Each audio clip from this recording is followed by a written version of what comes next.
As you probably know, the Battle of Jakku is now available to everybody after a brief stint as exclusive content for those who pre-ordered. What you might not know is that EA recently announced that they will be adding more free content to Battlefront in the coming year. To quote the executive VP of EA, "We will be adding more of what you love about the game, like new maps and star cards, for free in the coming months, in addition to all of the content we have coming with Season Pass."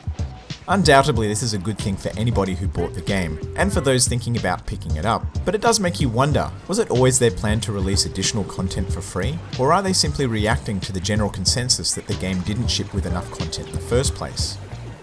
The most universal criticism of Battlefront from critics and gamers alike is that while it delivers an authentic Star Wars experience unlike any other, there's not nearly enough of it to be considered a full-price game. Compared to other shooters, it has less maps, less modes, and less weapons. The addition of the Battle of Jakku certainly adds some much needed variety into the map rotation, so why didn't it launch with the game in the first place? Was it always their plan to stagger the release of free DLC to maintain interest in the game long term? It's totally possible that it was a calculated decision to do so. Rockstar has proven that with Grand Theft Auto that continuously adding new free content can keep a game relevant long after its launch. It's a smart strategy, which also has the added benefit of generating marketing opportunities that may not have existed before. On the other hand, it's also highly likely that EA decided to reserve some of the game's content for DLC months before launch. The Battle of Jakku was used as pre-order bait, and the rest would be reserved for paid DLC.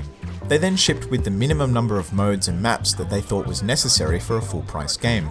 Only after receiving feedback that no, in fact their game didn't satisfy everybody's expectations in regard to content, did they decide to change their strategy.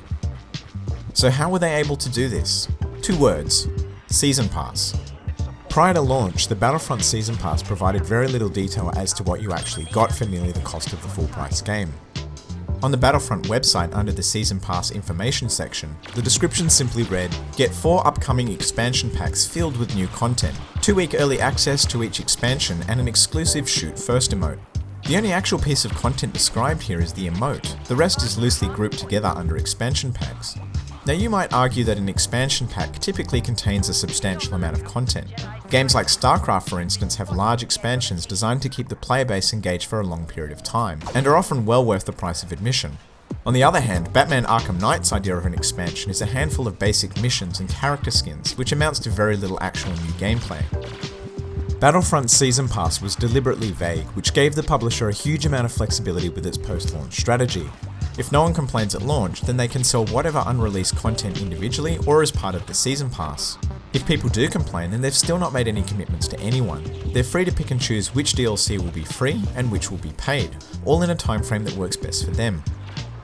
Shortly before launch, EA did finally outline the details of the Season Pass, conveniently after initial concerns surfaced that the game lacked enough depth to survive long term. The decision to release the Battle of Jakku after launch does seem premeditated based on the fact that the content was already on the disc, and it might be proof of EA's long-term content strategy. But if it was their plan to release more DLC for free all along, why wasn't there mention of it until now? Sure, maybe they wanted to keep it as a surprise. Not knowing exactly what to expect creates intrigue, much like a movie teaser can. But the mere suggestion that a game would be supported months after launch with free content is kind of a big deal.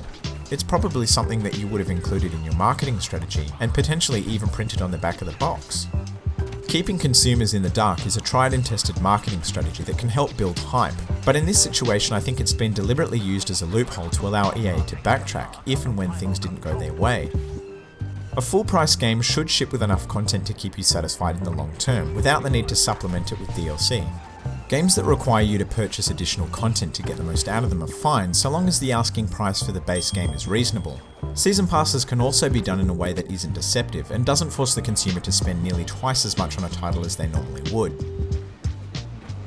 So by now you're probably wondering what my point is. I guess I'm just asking you to be smart and use your brain. Ideally, we shouldn't be supporting a system that is designed to gouge the price of games. But if you are thinking about picking up a season pass, read the description first, and if it doesn't clearly outline what you get, then don't buy it. I'm of the opinion that the vast majority of paid DLC should be avoided unless it provides a substantial amount of additional enjoyment for a budget price. Ultimately, if season passes and additional DLC didn't sell, then publishers would have less opportunity for shady business tactics. Games are becoming increasingly dependent on additional paid content, and what you get for the price of a full game is becoming less substantial, and we only have ourselves to blame for it. I for one am tired of the state of things.